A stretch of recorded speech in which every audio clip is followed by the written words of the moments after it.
बिस्मिल्लाहिर्रहमानिर्रहीम। अस्सलाम वालेकुम स्टूडेंट। आज के न्यू लेक्चर में आपको खुशामदीद कहते हैं। स्टूडेंट, आज हमने जिस टॉपिक को स्टडी करना है वो है रियोस्टेट। अब रियोस्टेट स्टूडेंट क्या है? स्टूडेंट, हमने एक वायर ले ली है। उस वायर को हमने क्या करना है, एक सिलेंडर के ऊपर वाउंड करवा देना है। अब उस वायर की रेजिस्टेंस क्या कर रही है, वेरी कर रही होगी। तो वो जो वेरिएबल रेजिस्टेंस होगी उस वायर की, उसको हम क्या बोलते हैं, रियोस्टेट कहते हैं। यानी बाउंडेड वायर की जैसे जैसे रेजिस्टेंस वेरी करती जाएगी, उस रेजिस्टेंस वेरी करने को हम रियोस्टेट का नाम देते हैं। अब स्टूडेंट नेक्स्ट हमने इसकी कंस्ट्रक्शन की बात करनी है। तो कंस्ट्रक्शन में स्टूडेंट हमने एक बेयर मैगनीन वायर ले ली है। अब स्टूडेंट मैगनीन क्या है? मैगनीन एक अलॉय है मुख्तलिफ मटीरियल का। कौन कौन से मटेरियल का स्टूडेंट? कॉपर, आयरन, मैंगनीज, निकल के अलॉय को हम क्या बोलते हैं, बेयर मैंगनीन वायर। तो स्टूडेंट हमने एक बेयर मैंगनीन वायर ले लेनी है और स्टूडेंट हमने एक इंसुलेटेड सिलेंडर ले लेना है। ये हमने इंसुलेटेड सिलेंडर ले लिया है। अब इस बेयर मैंगनीन वायर को स्टूडेंट आपने इस इंसुलेटेड सिलेंडर के ऊपर क्या करवा देना है, वाउंड करवा देना है। तो हमने बेयर मैंगनीन वायर को इंसुलेटेड सिलेंडर के ऊपर वाउंड करवा दिया। अब स्टूडेंट इस वायर के दो टर्मिनल हैं। टर्मिनल ए को हमने फिक्स कर दिया है और जो सेकंड टर्मिनल था उसको भी हमने फिक्स कर दिया है। तो एक फिक्स टर्मिनल ए हो गया और दूसरा फिक्स टर्मिनल बी हो गया। अब स्टूडेंट हमने एक थर्ड टर्मिनल लेना है जिसको हम बोलते हैं स्लाइडिंग कंटेक्ट सी। अब स्टूडेंट ये क्या कर सकता है, स्लाइड कर सकता है। जैसे बच्चे स्लाइड के ऊपर जाकर सीढ़ियों से चढ़ के जाते हैं और ऐसे स्लाइड करते हुए मूव करते हैं, तो इस तरह ये जो स्लाइडिंग कंटेक्ट है स्टूडेंट, ये भी क्या कर सकता है, सी ए की जानिब भी मूव कर सकता है और सी जो है वो बी की जानिब भी क्या कर सकता है, मूव कर सकता है। अब स्टूडेंट जैसे जैसे ये स्लाइडिंग कंटेक्ट मूव करेगा ए की जानिब या सी की जानिब, तो ये जो हमने वायर ली जिसको हमने सिलेंडर के ऊपर इंसुलेट किया है, उसकी रेजिस्टेंस क्या करेगी, वेरी करेगी। तो स्टूडेंट जो रेजिस्टेंस वेरी करेगी वो इस स्लाइडिंग कंटेक्ट की मोशन की वजह से क्या करेगी, वेरी करेगी। नेक्स्ट स्टूडेंट हम इसके फंक्शंस को देख लेते हैं कि जो रियोस्टेट है इसके कितने फंक्शन हैं। Function of रियोस्टेट्स।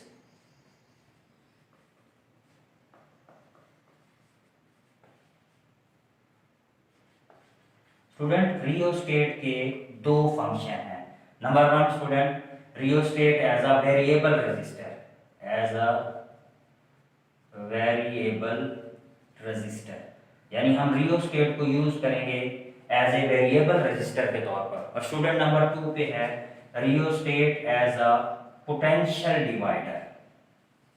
तो ये दो फंक्शन हैं, हम रियोस्टेट को एज ए वेरिएबल रेजिस्टर के तौर पर भी यूज करेंगे और रियोस्टेट को एज ए पोटेंशियल डिवाइडर के तौर पर भी यूज करेंगे। तो फर्स्ट वन स्टूडेंट हम रियोस्टेट को यूज करेंगे एज ए वेरिएबल रेजिस्टर के तौर पर। अब स्टूडेंट हमने जो वायर ली थी, अब उस वायर के दो टर्मिनल थे। ये हमने वायर ली थी, ये उस वायर की रेजिस्टेंस थी और ये उस वायर के दो टर्मिनल आ गए थे। एक टर्मिनल को हमने ए का नाम दिया और इस टर्मिनल को हमने बी का नाम दिया। स्टूडेंट ये वो वायर है जो हमने इंसुलेटेड सिलेंडर के ऊपर वाउंड करवाई थी और उसकी जो टोटल रेजिस्टेंस है वायर की, उसको स्टूडेंट हम रिप्रेजेंट करते हैं आर से, कैपिटल आर से।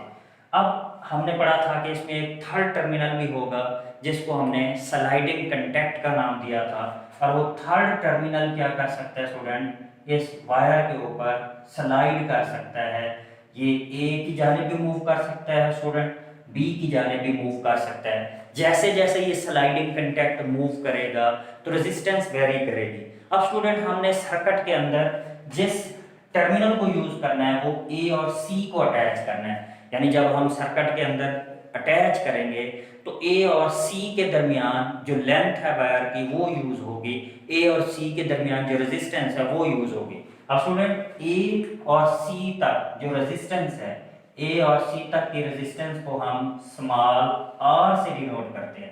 Total resistance student capital are.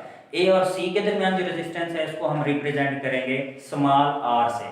और जब हम सर्किट में अटैच करेंगे तो हमारी जो रेजिस्टेंस है वो यूज होगी ए से सी तक। अब स्टूडेंट दो पॉसिबिलिटीज है। नंबर वन हमारे पास स्टूडेंट पॉसिबिलिटी ये है, अगर स्लाइडिंग कंटेक्ट जो है वो ए की जानिब मूव करे, when sliding contact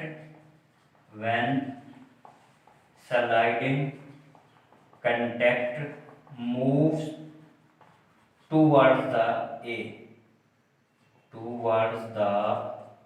end A। अब स्टूडेंट स्लाइडिंग कंटेक्ट ए की जानिब मूव कर रहा है, तो आप जानते हैं कि जो वायर है उसकी जो लेंथ है वो डिक्रीज हो जाएगी, यानी स्टूडेंट ये कुछ इस तरह से शेप बन जाएगी। अब ये दो टर्मिनल आ गए, अब स्लाइडिंग कंटेक्ट मूव करके यहाँ पे ए के करीब आ गया, तो ये ए था, ये बी था और ये सी था। अब स्टूडेंट जो स्लाइडिंग कंटेक्ट है वो ए की जानिब मूव कर रहा है। जब ए की जानिब मूव कर रहा है तो स्टूडेंट आप देखेंगे कि जो वायर की जो लेंथ है वो डिक्रीज हो गई है। अब पहले जो वायर थी वो यूज हो रही थी ए से सी तक, यानी ये फासला ज्यादा था। अब अगर आप गौर से देखें तो ए और सी के दरमियान जो डिस्टेंस है वो डिक्रीज हो गया, यानी वायर की लेंथ डिक्रीज हो गई है।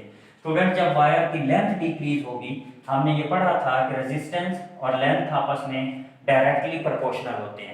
जब लेंथ डिक्रीज हुई है तो इसकी रेजिस्टेंस भी डिक्रीज हो गई। तो पहला रिजल्ट हमने ये पढ़ा कि जब स्लाइडिंग कंटेक्ट ए की जानिब मूव करेगा, वायर की लेंथ डिक्रीज होगी और वायर की लेंथ डिक्रीज होने से रेजिस्टेंस क्या हो जाएगी, डिक्रीज हो जाएगी। स्टूडेंट इसके बाद हम इसकी सेकंड पॉसिबिलिटी को देख लेते हैं। अब सेकंड पॉसिबिलिटी क्या है student, when sliding contact moving away from the point A, when sliding contact moving away from the point A।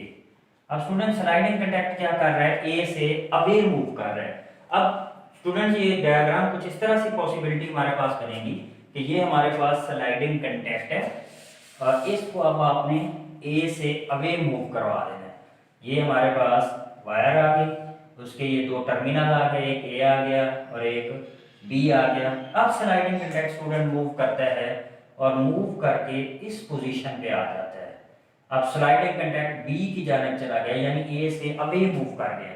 अब जब ए से अवे मूव कर गया तो स्टूडेंट अगर आप गौर से देखें तो जो वायर की जो लेंथ है वो इंक्रीज हो रही है। पहले कम लेंथ थी, अब इसकी जो लेंथ है वो इंक्रीज हुई है। जब लेंथ इंक्रीज होगी तो आपने पढ़ा है कि रेजिस्टेंस का लेंथ के साथ डायरेक्ट रिलेशन है। जब लेंथ इंक्रीज होगी तो वायर की जो रेजिस्टेंस है वो भी इंक्रीज हो जाएगी। तो दो पॉसिबिलिटीज हैं, जब स्लाइडिंग कंटेक्ट मूव करेगा ए की जानिब तो वायर की लेंथ डिक्रीज हो जाएगी, और जब स्लाइडिंग कंटेक्ट ए से अवे मूव करेगा वायर की लेंथ इंक्रीज होगी और जो रेजिस्टेंस है वो भी क्या हो जाएगी स्टूडेंट, इंक्रीज हो जाएगी। तो स्टूडेंट इसके सेकंड फंक्शन को देख लेते हैं, rheostat as a potential divider. Rheostat as a potential divider. अब स्टूडेंट मैं आपको एग्जांपल देता हूँ। सपोज कि हमारे पास हमारे घर के अंदर जो इलेक्ट्रिसिटी का पोटेंशियल आ रहा है वो 220 है और हमने जिस पोटेंशियल को यूज करना है वो यूज करना है 4 वोल्ट। तो 220 में से हमने क्या करना है स्टूडेंट, 4 वोल्ट को यूज करना है। तो स्टूडेंट हम वहां पे क्या यूज करेंगे, पोटेंशियल डिवाइडर को यूज करेंगे, यानी पोटेंशियल को हम डिवाइड कर देंगे और हम मोबाइल को चार्ज करने के लिए अगर हमें 4 वोल्ट या 6 वोल्ट चाहिए तो हम सिर्फ उतना यूज कर सकते हैं। तो इस पर्पज के लिए हम किसको यूज करेंगे, रियोस्टेट को एज ए पोटेंशियल डिवाइडर के लिए यूज करेंगे। तो स्टूडेंट हमने करना क्या है कि हमने एक वायर कंसीडर की है, ये हमारे पास वायर आ गई। अब इस वायर के दो टर्मिनल थे, एक को हमने ए का नाम दिया था और दूसरे को हमने बी का नाम दिया था, और ये उस वायर की क्या आ गई स्टूडेंट, रेजिस्टेंस आ गई, और इस रेजिस्टेंस को हम आर से रिप्रेजेंट करते होते हैं। और इसके साथ अब आपने बैटरी को अटैच करना है। ये बैटरी का पॉजिटिव टर्मिनल आ गया और ये बैटरी का नेगेटिव टर्मिनल आ गया, और सर्किट को आपने क्या कर देना है, क्लोज कर देना है। यहाँ पे हमने जो इस बैटरी को अप्लाई किया था स्टूडेंट, उसका जो पोटेंशियल है उस पोटेंशियल को हमने V से रिप्रेजेंट करना है, और इसके साथ अब हमने थर्ड टर्मिनल अटैच करना है जिसका जो पोटेंशियल था उस पोटेंशियल को हमने रिप्रेजेंट किया है VB सी से, और ये हमारा जो थर्ड टर्मिनल आ गया, उस थर्ड टर्मिनल को हमने स्लाइडिंग कंडक्ट का नाम दिया था, और इस स्लाइडिंग कंडक्ट को स्टूडेंट हम रिप्रेजेंट करते होते हैं सी से। तो ये हमारे पास थर्ड टर्मिनल आ गया जिसको हमने स्लाइडिंग कंडक्ट सी से रिप्रेजेंट आगे कर दिया, और पोटेंशियल हमारे पास वी बी सी आ गया। अब स्टूडेंट आप जानते हैं कि जो टोटल रेजिस्टेंस है ए से बी तक, इस पूरे रेजिस्टेंस वायर की जो है उसको हम रिप्रेजेंट करते हैं कैपिटल आर से। अब स्टूडेंट बी और सी के दरमियान जो रेजिस्टेंस है इसको हम यूज करते हैं स्टूडेंट स्मॉल आर से। तो ये हमारे पास स्मॉल आर की वैल्यू आ गई, कहाँ से कहाँ तक स्टूडेंट, बी से सी के दरमियान। पिछले जब हमने एज ए रेजिस्टेंस को पढ़ा था रियोस्टेट को, तो वहां पे हमने सर्किट के अंदर ए और सी टर्मिनल को सर्किट में लगाया था। अब स्टूडेंट यहाँ पे हम सर्किट के अंदर बी और सी को यूज करेंगे, यानी हमने कौन से टर्मिनल को स्टूडेंट यूज करना है, टर्मिनल बी एंड सी को हमने स्टूडेंट क्या करना है, यूज करना है। अब स्टूडेंट हमने ओम्स लॉ के मुताबिक हम लोग जानते हैं V इज इक्वल टू किस चीज के बराबर होता है, आई आर। हमने ये देखना है कि सर्किट में कितना करंट फ्लो कर रहा है, और अगर हमने करंट को देखना है तो I is equal to student हमारे पास होता है V ओवर R। आप इसको स्टूडेंट इक्वेशन ए का नाम कह देंगे। अब स्टूडेंट यहाँ से जैसे ही हम पोटेंशियल प्रोवाइड करेंगे, यहाँ से हम बैटरी का पोटेंशियल भी प्रोवाइड करेंगे, वैसे वैसे इसकी जो रेजिस्टेंस है वो भी वेरी करेगी, और जो पोटेंशियल है वो भी वेरी करेगा। स्टूडेंट जो पोटेंशियल वेरी करेगा 0 से V वोल्ट तक, और जो रेजिस्टेंस है वो वेरी करेगी 0 से R तक। तो जैसे जैसे स्लाइडिंग कंडक्ट स्टूडेंट मूव करेगा, स्लाइडिंग कंडक्ट की मोशन की वजह से वायर वेरी करेगी, वायर की रेजिस्टेंस वेरी करेगी, और उसके साथ जो पोटेंशियल है स्टूडेंट वो भी वेरी करेगा। अब स्टूडेंट क्या है कि हम कहते हैं कि जो पोटेंशियल हमने प्रोवाइड किया है उस पोटेंशियल को हम राइट डाउन कर लेते हैं। पोटेंशियल हमने स्टूडेंट यूज किया है बी बी सी, यानी बी और सी टर्मिनल के दरमियान, क्योंकि हमने सर्किट में बी और सी को यूज किया है। तो ओम्स लॉ के मुताबिक आप जानते हैं V इज इक्वल टू क्या होता है, आई आर। अब स्टूडेंट बी और सी के दरमियान जो रेजिस्टेंस है इसको हमने स्मॉल आर से डिनोट किया है। तुम्हारा ये रिलेशन यूं हो जाएगा V B C is equal to I are.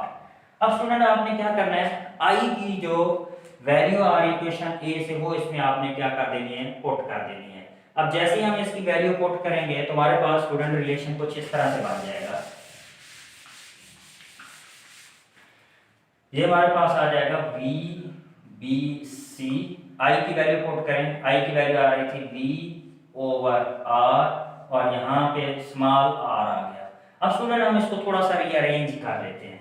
जब रीअरेंज करेंगे तो V B C ये हो जाएगा R over R into V। तो ये हमारे पास इक्वेशन आ गई potential V to B C find out करने की। अब स्टूडेंट यहाँ पे भी दो पॉसिबिलिटीज हैं। पहली possibility, if sliding conduct move toward the A। पहली पॉसिबिलिटी क्या है student, sliding conduct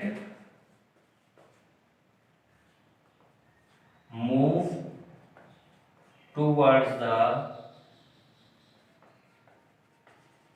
and A. अगर स्लाइडिंग कंडक्ट स्टूडेंट ए की जानिब मूव करता है, आप देखें स्लाइडिंग कंडक्ट अब यहां से मूव करके ये सपोज के इस पोजीशन पे पहुंच गया है। अब स्लाइडिंग कंडक्ट ए की जानिब मूव कर गया है तो जो वायर है उसकी जो लेंथ है वो इंक्रीज हो गई है।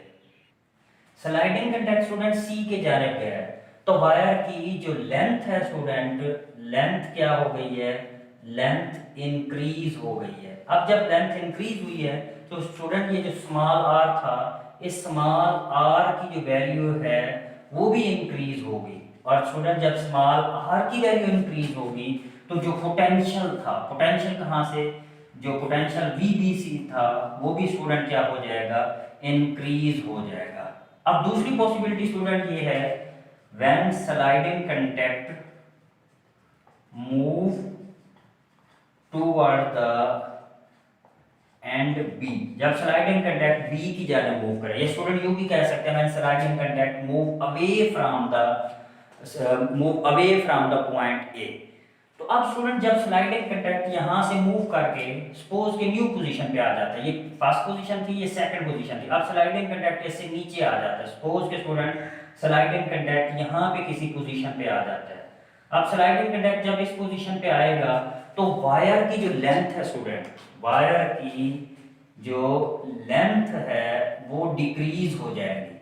अब स्टूडेंट वायर की लेंथ क्या हुई, डिक्रीज हुई। जैसे स्टूडेंट वायर की लेंथ डिक्रीज होगी तो जो स्मॉल आर था, स्मॉल आर की वैल्यू वो भी क्या हो जाएगी स्टूडेंट, डिक्रीज हो जाएगी। और जब स्मॉल आर स्टूडेंट डिक्रीज होगा तो जो पोटेंशियल था, पोटेंशियल VBC, वो भी उसके साथ क्या हो जाएगा, डिक्रीज हो जाएगा। तो इसी तरह स्लाइडिंग कंडक्ट की मोशन की वजह से स्लाइडिंग कंडक्ट ए की जानिब मूव करेगा तो पोटेंशियल इंक्रीज होगा, स्लाइडिंग कंडक्ट बी की जानिब मूव करेगा तो पोटेंशियल डिक्रीज होगा। तो rheostat as a potential divider के तौर पर यूज होगी, जिससे हम पोटेंशियल को, वेरिएबल पोटेंशियल को एक्यूरेटली मेजर कर सकते हैं। स्टूडेंट अगर आपको कोई प्रॉब्लम आ रहा है तो कमेंट बॉक्स में आप क्वेश्चन कर सकते हैं। नेक्स्ट लेक्चर तक के लिए आपको अल्लाह हाफिज़।